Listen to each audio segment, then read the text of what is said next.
Why are 80% of self-employed estate agents lazy? That's going to Yeah. Today, I'm joined by the wonderful Steph Walker, and she is co-founder and boss lady of the Agency UK. And she's here to talk to me about lazy self-employed estate agents. Steph, if you don't mind me saying, that's pretty incendiary. Where does that number come from and why do you say that? Talk to me.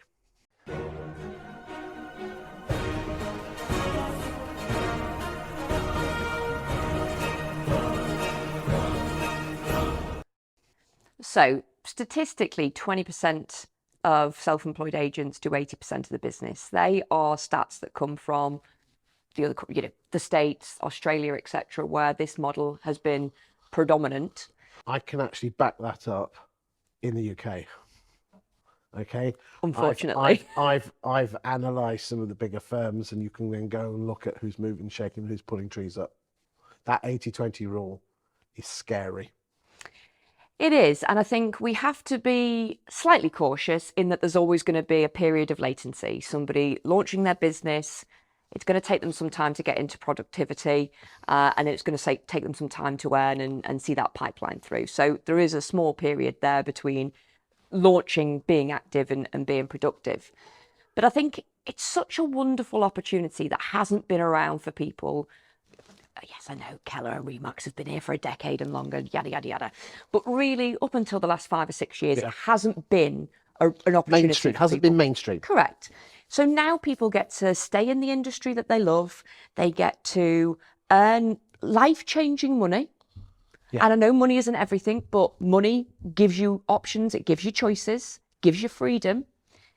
And it gives you this opportunity to, with my romantic hat on, be somebody that can change this industry for the better, because I believe personal agency is the only model of agency where everybody wins, every stakeholder wins. And the numbers do actually back that up, in the fact that they get high. I mean, EXP recently put out a report, and I know where the stats come from, and I have to say that the stats are bang on. Yep. And what I also done a separate report, which has not been made public yet, it will do, is this. Personal agents, those that take the property from start to finish without any, also sell more houses, so exchange on more houses. Yeah. Of what they list. Yeah, absolutely. So you get the homeowner gets a quicker sale, more likely to sell, and everyone and get a high price. I mean, it's a win. Absolutely. And I think there's going to be a proportion of people though that almost look at now the low cost to entry. That's a bit of a gimme, because nobody gets to start a business for free or £1,000, except they now do an estate agency. Yeah, because I mean, if you roll the clock back 10 years, if you wanted to start an estate agency, you had to borrow 30, 40, 50 grand. Yeah, absolutely. Now it's a note from your mum, 150 quid a month. It is, isn't it? Absolutely. So it's such a great opportunity, I believe, that it really frustrates me, and not necessarily just within TA UK. And I think, to be fair, predominantly all of our agents are absolutely fantastic. But you can see it industry-wide, people sort of joining, trying a little bit and falling out. And I think... okay, the title was lazy. That was not the title you originally gave to me. It's the one I came up with, but I needed something to grab people's attention. Why... Apart from those that are just taking off, why are 20% of the people producing 80% of the sales? Firstly, I think they waste a load of time on stuff that actually isn't business building. So they'll go on Canva, they'll design themselves a nice little logo, they'll get a colour scheme together, they'll start making some clip art style graphics. They'll spend a load of time on social media, but not on the sensible things. It's just kind of being on social media. I think, look, one of the big draws of going self-employed is not having a boss anymore.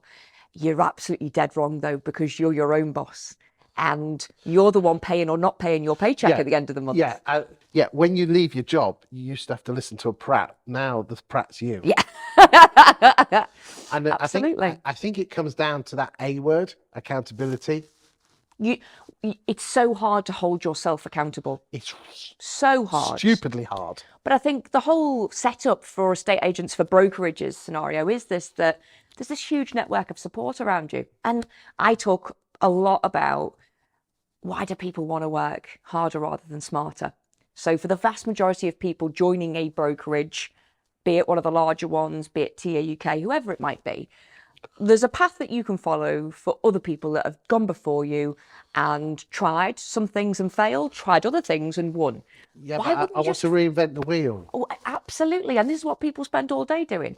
I just say, at month 9, when your completions are coming through and you feel a little bit more comfortable and you get a bit of recommendation referral, reinvent the goddamn wheel then, if you think you need to. But don't gamble with your time, because although You've only got a self-employed, limited amount of money. you have only got a limited amount of money, but also we might still be in the infancy of the personal estate agency, self-employed estate agency journey here, but we all know how fast time goes. So over the next 12 to 18 months... I mean, can you believe it's nearly 5 years since COVID kicked in? Absolutely not. Absolutely not. How fast are the next 5 It years doesn't seem like go? 2 minutes ago, does it? No, absolutely. So the next 12 to 18 months, a lot of people are still going to have first mover advantage in their hyperlocal area. Not if they think they're going to cover 5, 10 postcodes, but if you've chosen a hyperlocal area, the vast majority of people will still have first mover advantage. And actually, I believe for the first time since COVID, we have the right market conditions for personal agents to thrive. Up to now, perhaps the last 6 to 12 months as well, but anybody's been able to list a home and sell it. Now we're getting into tough market conditions where getting the right price requires strategy. That's absolutely the perfect breeding ground for personal agency. So people have this real wine window. But I would just implore people, regardless of the brokerage you join, stop wasting your time. Emulate the successful people. It's interesting because I get, I'm in quite a unique position that of what I do in the industry, and I have a passion for self-employed estate agency. And a lot of people ask me, who's the best? And I say to them, this is, it doesn't really matter which agency you join. 80% of your, sorry, it's the old classic 80%. Yeah. 80% of your decision should be based on the person at the brokerage who is your contact. Yeah. That's particularly like about you, because you call a spade a fucking shovel, excuse my French. And there are certain models out there who it seems that they're shit estate agents, so they go and become how can I say, recruiters. Which again, I'm sorry, I have to speak my mind on that.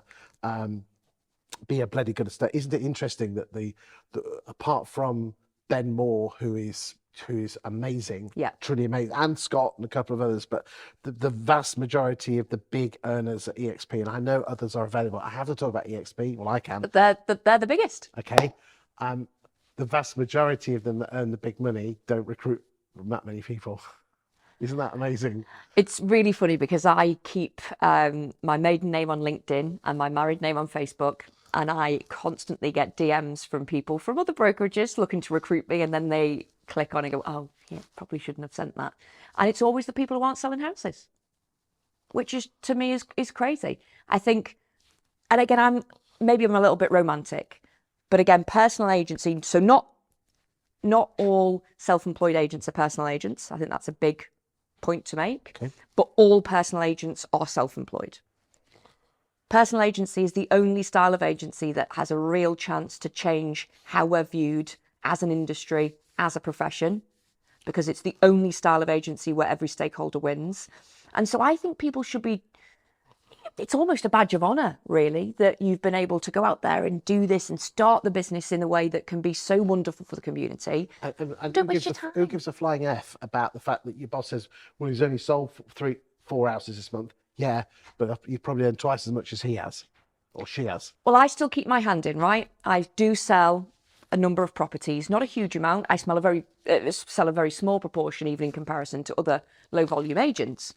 But I, in the last 3 weeks, have had 4 recommendations from people that think I sell high-end, beautiful homes. And I maybe sold 10 homes last year, or in the last calendar year. So I am not a big name out there, but I'm quite clearly becoming very well known for delivering a certain service to a certain type of property. And so I don't have full time to be able to apply to my property, my estate agency business. But surely that shows that if you focus hyperlocal, if you focus on being personal, it's only really the first 9 to 12 months that you have to work really, really hard. How strange. Yeah, you have to be a hunter. Now all of a sudden you're a farmer, and it just comes to you. Absolutely. And the right business, and the people that want to pay a really good fee, and the people with the beautiful Yeah, homes. because the person who's been recommended is not going to chip you on fee No, absolutely not. because Jane said you were good. But again, people will sit Or there whatever, yeah. and they'll spend their day wasting time on social media, and actually they just need to get out and promote themselves. And I do feel that on behalf of all brokerages, why should any brokerage invest in you if you're not willing to invest in your own business? 100% agree. 100% agree. And as I say, it comes down to accountability. Accountability over excuses. And I don't think as an individual I should be investing any of my time in 2025 with people who aren't willing to do the same for themselves. And that might seem quite harsh, but again, this is a special part of the industry, I believe. Yeah, because the way I look at the self-employed model is that it's very easy to say, well, when you're up and running, why do I need the self-employed estate agency? Well, you need him to get off the ground. And yes, some agencies out there have golden handcuffs that try and bring other people in to pay your bills. But at the end of the day, could you have actually done that without it?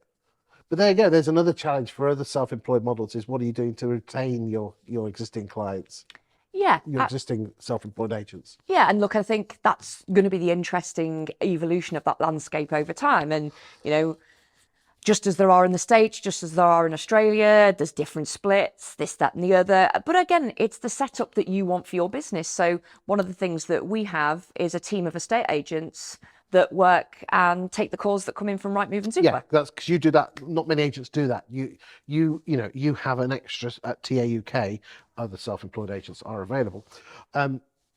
Extra for your cut of the fee, because you've got if you're pumping out, if you're taking 30% or whatever, and someone's established, I've got to know I'm getting good value for money, haven't I? Absolutely, and we just made a decision that ultimately the biggest exposure your business as a personal agent has, and not a lot of people think about it like this, but the biggest exposure it has is to buyers, not sellers, because you're dealing with low volume and each house has 1 or 2 sellers predominantly. But you may get 5 to 15 buyer inquiries on that one listing. So the biggest exposure is buyers. Buyers need to be treated in the way that they would be expecting if they called a traditional or conventional estate agency. We think our team is better than most that you will find on the high street, but of course I'm going to say that. So yeah, there's going to be lots of different models, and it's about the individual agent deciding, what do I want the construct of my business to look like, and what do I want to spend my time on? But the fact of the matter is, you know what you're spending your time on for the first 6 to 9 months.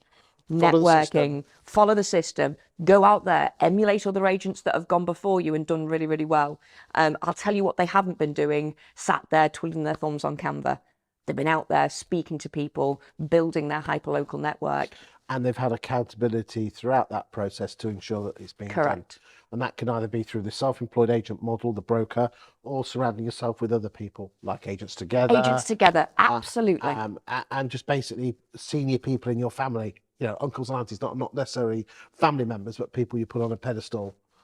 I think every business owner, regardless of industry, will be talking about the first 3 years of build in a business, right? So just because that this is a cheaper barrier to entry, joining a brokerage, the rules of business still apply. Indeed.